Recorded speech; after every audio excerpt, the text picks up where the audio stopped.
ጠላቶቻችሁን ወይ ደግሞ በእናንተ ላይ የሚቀኑ ሰዎችን ማናደድ የምትችሉት ልብስ በመቀየር አይደለም። ቡትቱ ልብስ ለብሰሽ ስለሄድሽ አይደለም። ልብስ መቀየር አይደለም።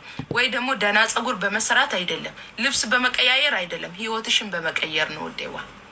እሺ የተሻለ ሰው መሆን ከፈለግሽ፣ ህይወትሽን የተሻለ ነገር ማድረግ ከፈለግሽ እነዛ ከሚንቁሽ፣ ከሚያዋርዱሽ፣ ከናቁሽ ሰው የተሻለ ሰው መሆን ከፈለግሽ ልብስ መቀየር ሳይሆን ህይወትሽን ቀይሪ።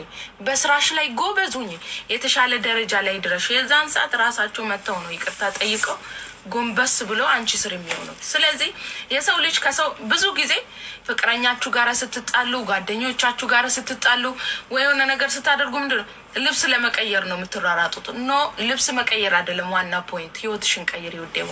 ስራሽን ወጥረሽ ስሪ። ዝም በይ። ከዛም በኋላ ስራሽን ሰርተሽ ምን ብለሽ ከዛ ወጥተሽ ለመናገር ትበቂያለሽ የሆነ ቀን። ካለብዛ ልብስ መቀየር ደግሞ ለ20 ድራም ልብስ መቀየር ልብስ እኮ